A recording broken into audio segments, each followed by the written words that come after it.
I don't want to go to school. All right, how's it going, everybody? You're here with the Least Likely podcast, and today we're at Threshold Art Gallery in Redlands with the man, the myth, the legend, Aeron Brown. It's Aeron. Um, for those that don't know you, just let us know a little bit about yourself, some background, what you do. Yeah, I'm an artist, visual artist that creates in acrylics and collage work, and I sell work. I've been on HGTV with my work, shown in galleries and festivals for years. Teach even now all over the nation, doing classes and workshops, and I also run and own this art gallery here in Redlands, California, and I've had it for 2 years, and got wife and 3 kids, and working hard, man. And I also songwriter, singer, uh, made a few albums with AB and Fam, and then under my own name, Aeron Brown Music. And you can check that on Instagram and Facebook, Aeron Brown Art, Aeron Brown Music, and Threshold Art Gallery on Instagram. So yeah. Cool. So for you, why art? Why music? Why painting? You know, when I was a little boy, my father passed away. He was an artist. He was a musician and artist, and he passed away when I was at the age of 3 years old. So, you know, like most kids do, they want to know their father. They want to get to know their father, and I had to get to know them in an awkward way. My mother would hide all of his belongings because she was grieving. She put them in what I call her grieving closet, and so I would break in when she was out of the house because I was a latchkey kid. I was all alone a lot of time at home, nobody to raise me.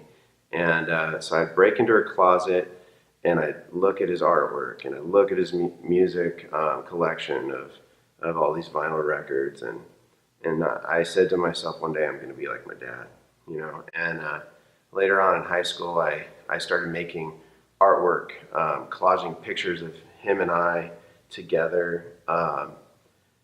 Pictures of some of his work I would start putting in my work and try to kind of copy him.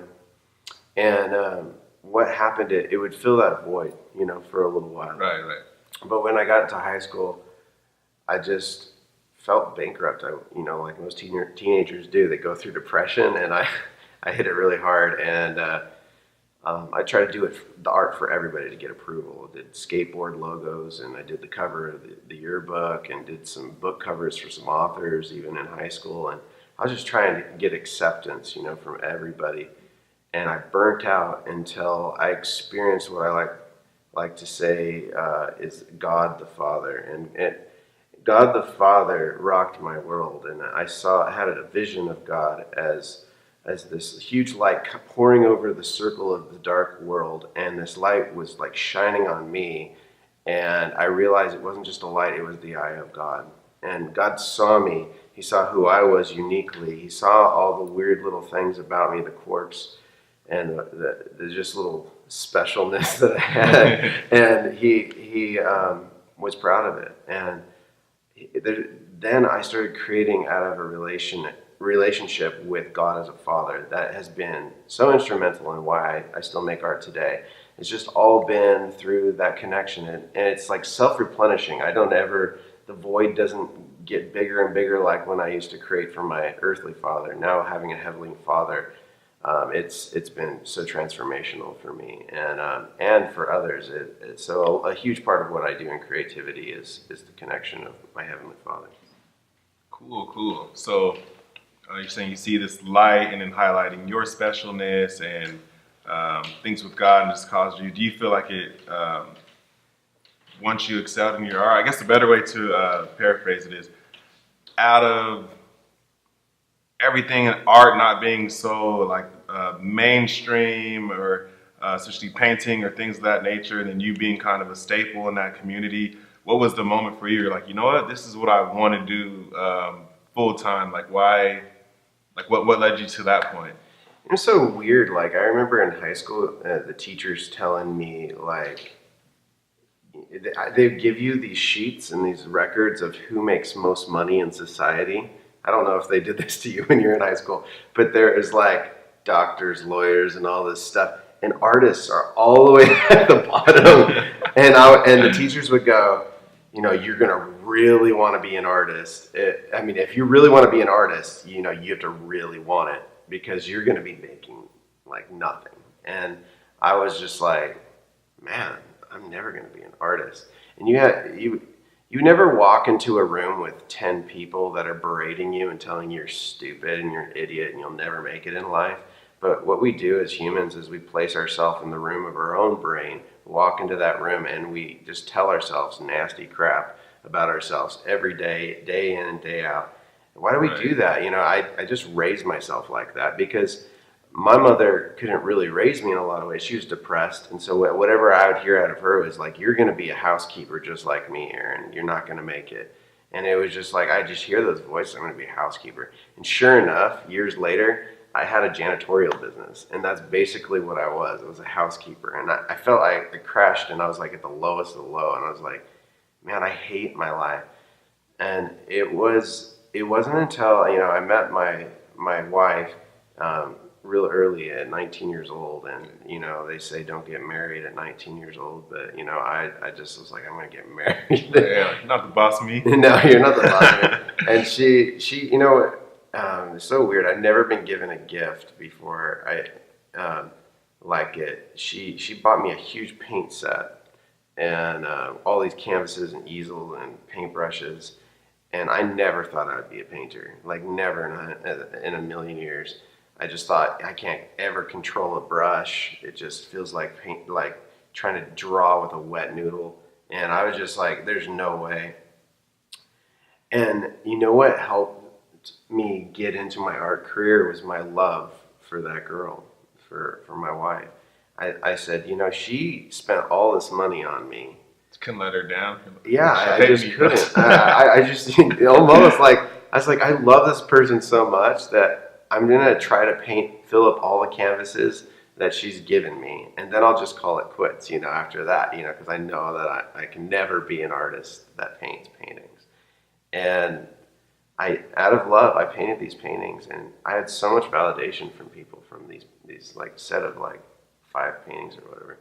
And, and then it was like people at my church was like, will you paint during worship? And I was like, paint during worship? That's such a weird concept. It was like back in 2001, and nobody was painting in worship, you know? So I was like, yeah, I'll do it. And I painted like this green booger man lifting his hands up to the sky, like doing a dance. And it was hideous, and somebody wanted it, you know? And I was like, wow, okay. And so I painted the next one. And the next one, I was like, I'm going to test this out, you know? This is... God, give me a word, because at the time I was learning that you can hear God. So I asked God, you know, give me like a visual word for somebody. And all I saw was this hand holding a treasure chest. And the treasure chest was open with a key still lodged in it. And there was light pouring out of this treasure chest. I was like, that's weird, God, but I'm going to do it. So I painted that. And a girl came in. She was contemplating the thought of never going to church ever again. She was angry at God. She was frustrated with religion. And she came in, she saw me with a blank canvas in front of me, and she said, God, will you have that guy paint my heart? Will you have that guy? I feel so locked up inside. Will you paint my heart getting unlocked? And sure enough, I paint this heart with a treasure chest in it, opening up with light coming out with it's unlocked. Oh, wow. And it transformed her life, and it transformed mine too. And I knew I could paint something like an image, and it wasn't even a great image, but I realized the power was in the story that you can connect to another human's heart. And after that, I was hooked. I was addicted. I didn't care. I realized that you couldn't just necessarily draw with a pencil up in front of a whole congregation just for them to see it, but you could paint a picture and people could see it. Right. And you could tell a story and they would walk away changed. And so that kind of started my art career, was that. Just painting out of my relationship with the Father and painting the creativity that was born out of the response of love and affection for my wife. That's super cool. within painting booger mans and these treasure chest Yeah. type of things and that. So kind of painting in your leisure time and for fun. And then when people start giving you requests and things, what are some of like the cooler and like maybe like more weird requests? People are like, hey, can you paint this for me? Like, can you paint like me killing my boss, or can you paint?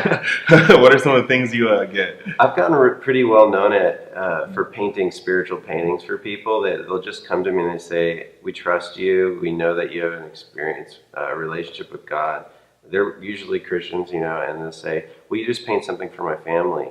Whatever the Lord tells you." And I'll just paint it. And I painted this one of a vineyard and an old oak tree and light shining through, and it's actually right here. There's a reprint of it, and basically, they asked me to paint for this man who owns a vineyard, and his whole family. They're from two separate mixed families, and they got together, so they had children on both sides, and all the children just hated this man for some reason in this family, and they were just frustrated with him. And when you bring two families together, it's a hard thing. So there's kind of like feuding going on in the family.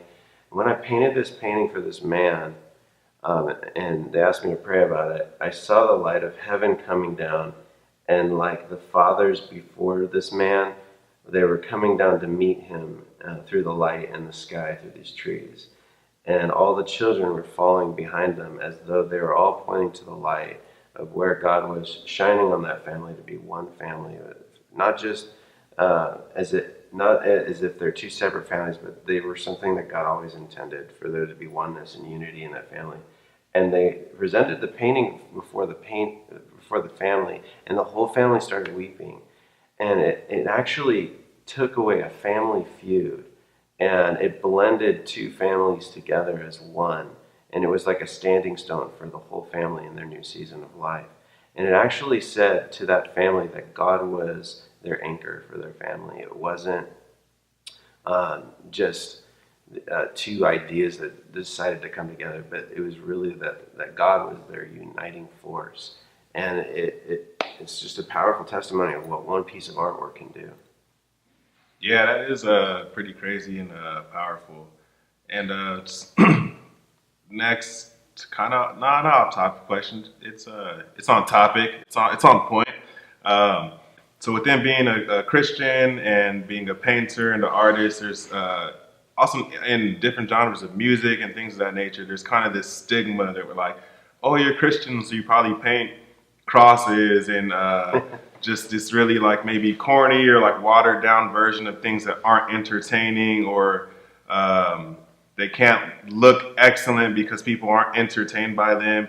How would you necessarily speak to that within being in the realm and your stuff being widely accepted by believers and non-believers, but seeing things like this that are impacting people's lives? Like, how would you speak to that in the form of just pure artistry? Right.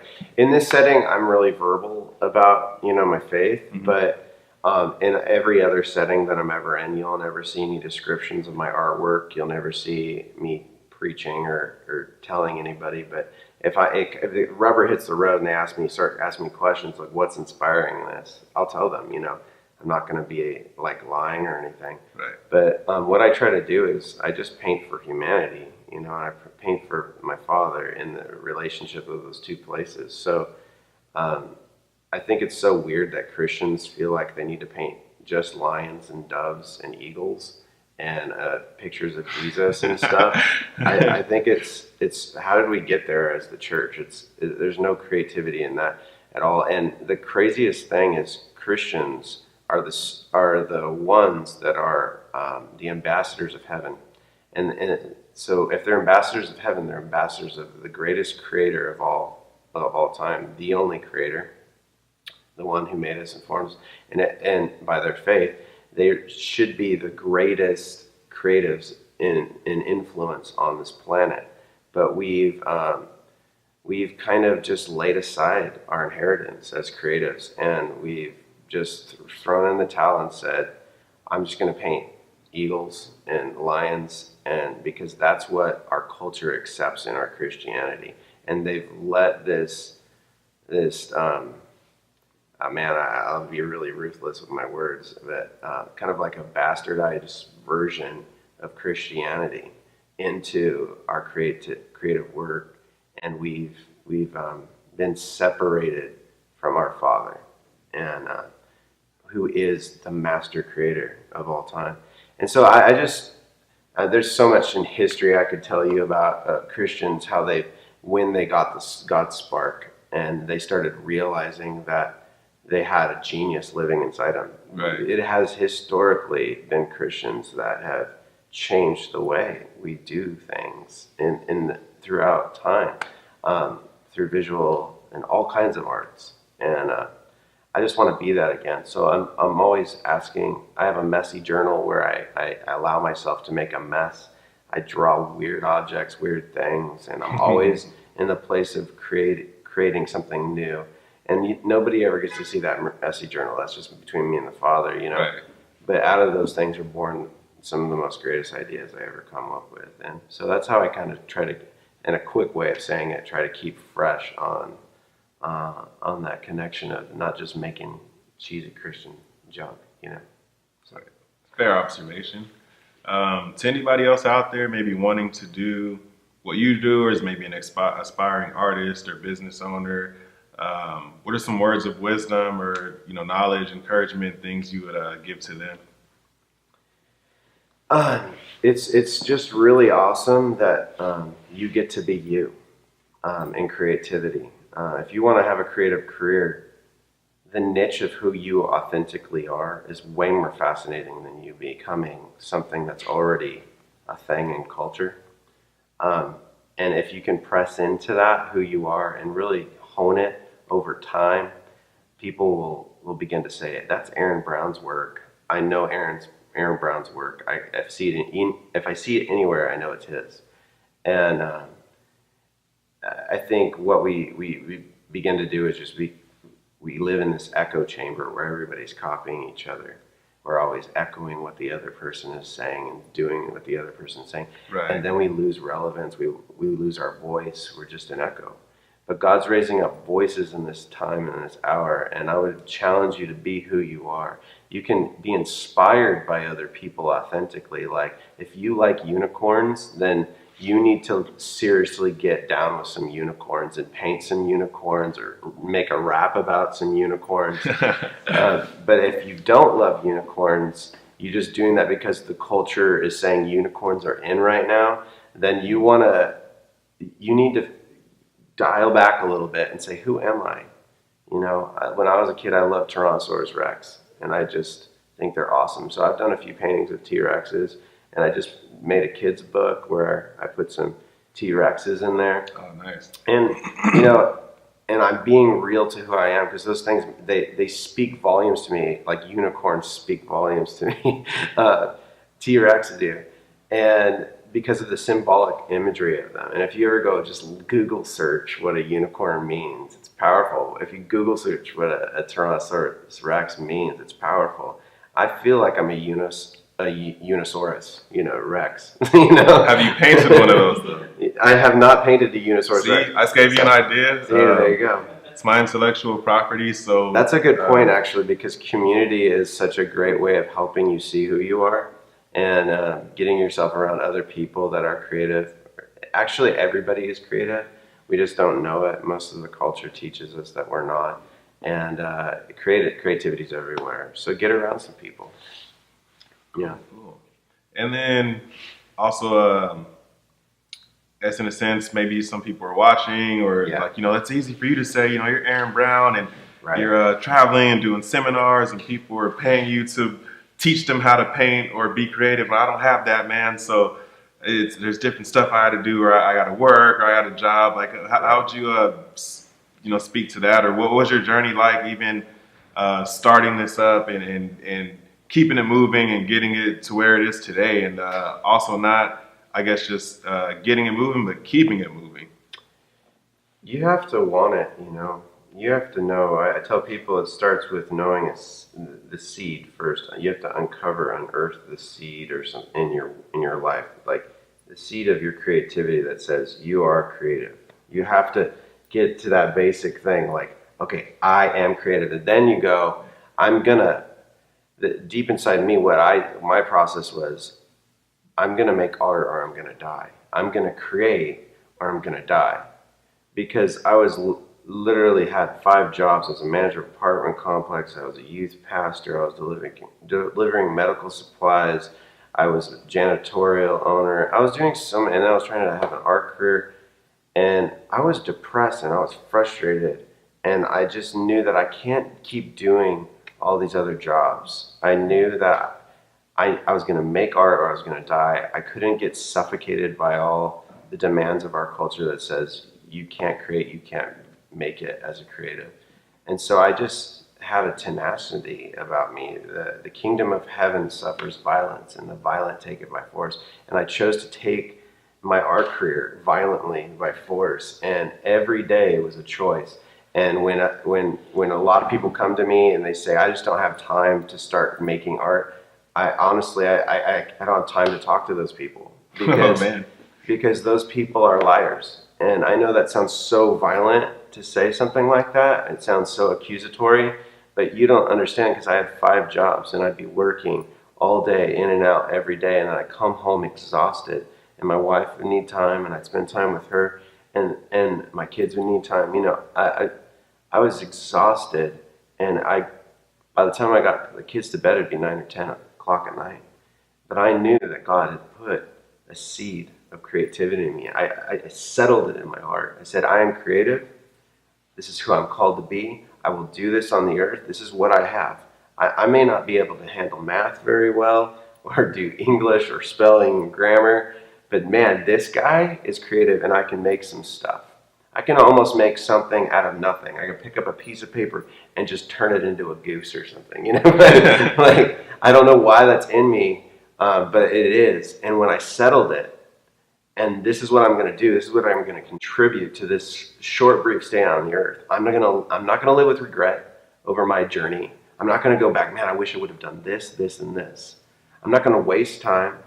I'm going to burn bridges to the past and the ideas and the thoughts that people have spoken to me, and I'm going to press in, and every single day I'm going to do it. And when I tell myself I'm going to do it for 15 minutes at night, every night, even if I was exhausted and tired and frustrated and angry, 15 minutes, every time I would trick myself. I'd start there with 15 minutes and I'd be there for an hour. Sometimes I'd be there till 2 in the morning creating. And sometimes I would pull all-nighters, because the grace and of the seed of creativity was on me, and I was activating it. I was cultivating the seed. I was putting time upon it. I was putting effort. I was putting energy. I was putting validation from my own heart and my mind over that subject every single day. I was being intentional. And then I started watching this thing that I was cultivating starting to grow, this seed. And like, whoa, there's some fruit on that tree. I just sold out a whole show of artwork at a coffee shop. And then it was at a festival, and then it was at an art gallery, and then I was getting interviews, and then I was getting opportunities, and then all of a sudden somebody gives me an art gallery because I'm a good steward with fruit on my tree. They see that I'm responsible. So I literally was handed this art gallery 2 years ago. So it's those kind of things. If you put the effort in, you can make it. Nice, nice. And if you weren't doing art, what could you see? What would you be doing? Or if you can create a whole nother Aeron, it's like, man, if I got to live a whole another life, like this is what I do instead of art. You know, I do the music and I do the art, and I love it with all my heart, and I love leading worship and songwriting, but I love people. And some of the greatest artists are just good with people. And I literally just like conversations like this that we're having right now. I know when we met each other at a train station. Yeah, like, you were playing music and everyone was drawn to you, actually. We were playing music in an old abandoned train station here in Redlands, and we'd do it late in the night, and the street kids would come out, and they'd be high or drunk, and we would love on them. And it was awesome. And you and I were talking about creativity. You know, creativity is an instrument. It's the language of all the nations. It draws us together, and it brings community. And sometimes I just use art so I can have these kind of moments. I don't even give a crap about the art. I just want to have these moments where we're connecting, where we're strengthening each other, validating each other, saying you can do it. And they're saying that back over, that give and take, that iron and sharpening iron, that edification where you just leave from somebody's presence. We did it last night here in the gallery. Had over 20 people here just worshiping late into the night. And man, I'll just use the music so that way we can all come together in Christ and just get blasted by edification and hope and joy. Yeah. So I love community. If I was doing that, I would just try to hang out with people everywhere. I'd probably get myself into trouble if I didn't have God, though, because I'm kind of messy. I have an addictive personality, and yeah, I've not made some good choices in my life. So. Yeah, going back to what we were saying about community and things of that nature, I think one of the coolest things about watching you is just from when we met in the train station, I met you playing music, and you're like, hey, you know what? Someday I want to do this, and I want to put out an album, and I did it. And then you put out another one, and then you're like, hey, and then I want to paint, and then do a gallery someday, and you're doing that. But I think not just having the community around you to encourage you, but one of the cool things watching you has become a staple in the Redlands community and then Riverside and so many other art communities, and then being able to travel and hop on airplanes and go fly out, say, I'm Aeron Brown and this is what I do. Or you step off and you're in the place and people are like, that's Aeron Brown. I think the cool thing about that is just, again, like I said, drawing back to community. But I always tell people, you know, who want to start businesses or get ideas going, that word of mouth is one of the, is the greatest advertisement. And when you're creating, I tell people we're not creating a product, we're creating an experience, something people feel like they can identify with, connect with. It gives them something. Have like your character as a person on top of your amazing art, your steadfastness and just dedication to the art, just develop such a rapport with the people to where it's no longer like, hey, I'm Aeron Brown. It's that's Aeron Brown, and then your thing has spread on its own. So kudos to you for that, and just enjoy what you're doing. Do you have anything coming up? Any projects? Anything you're dropping? Going to release? I'll be in North Carolina at the Gathering of the Artists. I'll be doing 3 workshops out there. It's already a sold-out event. It's going to be awesome. And also partnering, I love what the Breath and the Clay is doing out in North Carolina also, with some incredible creatives. You'll see me around those parts. But other than that, here in my gallery, we're just having workshops regularly, and we're teaching people how to do stuff and things and create more stuff. And just always going to be writing music and doing that kind of stuff. And yeah, that's basically what I'm up to. And I have big dreams one day for a lot of things, but we'll save those for another time. Okay, cool. And then last, where can people find you at? Social media, websites, products? Yeah, I have a web address, aeronbrown.com, AERON. You can find me on Instagram at Aeron Brown Art or Aeron Brown Music or The Threshold Art Gallery or The Threshold Art. Facebook at Aeron Brown, The Art of Aeron Brown. And yeah, check us out on all those little social media gatherings. Cool. And my actual last question, I lied. You're here and you're making it and you're doing what you're doing. What makes you the least likely? Because I understand, not a path that you were necessarily thinking about going on early on, and now it's like, I'm here and I'm not really qualified to be, but I'm doing it. Like, what sets you apart in that category? I didn't have a father. I didn't have mentors. I had a depressed mother. In school, I couldn't even read. I had a learning disability. I didn't really get to learn how to read until I met my wife in my 20s. I couldn't read the Bible. I was nervous. I couldn't even speak like this. I was that kid in school growing up that I was like the wallflower. I just never would open up my mouth. And if I did, I would stutter or I would say something stupid. And I was amazed by the stupid stuff that I would say. I had no friends. Literally, I was just a really awkward kid because when you're raised all by yourself with a depressed mother, you don't get a lot of social activity. And I transformed by the power of the Spirit. I give it all to God and I give it all to the community of the church because literally I fell in love with people. I fell in love with talking with people. I fell in love with community, laughing, goofing around. talking about unicorns and Tyrannosaurus Rexes, and I was able to learn to read and write. I didn't go to art school. I didn't go to any school. I flunked out of college actually, and um, you know, I dropped out of a band that was getting signed to a big label. I should have done that. And there's so many choices. I should have signed up to be like a big worship leader at like a big mega church, but I didn't do that either. There's so many different things that my journey. I shouldn't even have an art gallery, but I have an art gallery. I shouldn't be a guest speaker at places, but I love to speak now. I'm the kid that could never even open. I remember my first message was at a Christian club in high school, and I literally stumbled with my words, stuttered, teared up in front of 60 kids, and just walked away from the microphone. And to see what God can do with the most unlikely of people, the unqualified, the broken, the confused, the misfits, the tormented, the depressed. He can heal all of that, and he's made me who I am today. Yeah. Cool. Well, that's super cool. Thank you. It's been an honor and a privilege to even just come out here and see everything you're doing today and, interview you. Appreciate you. Again, we're at Threshold Art Gallery in Redlands, California with Aeron Brown. Thank you guys for tuning in to the Least Likely podcast. And until next time, dream big, count the cost, plan accordingly. Thank you.